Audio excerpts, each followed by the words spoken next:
Hey everyone, in today's video I'm going to show you how I've discovered is the most efficient way to snow blow your driveway. So you make a pass down the middle, top to bottom, and then at the top and the bottom you take 3 passes with the snow blower. And that gives you space to turn the machine around. And then pick a side, aim the chute, and you just go around and around in a circle. And as you can see here, I don't have to fuss with the chute or anything. It automatically throws the snow to each side, and that allows me to not have any snow getting thrown onto parts of the driveway that I've already done.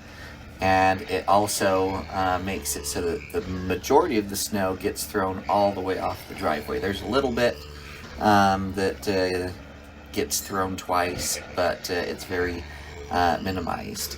The other trick to remember is to not do your walk or anything to the side of the driveway.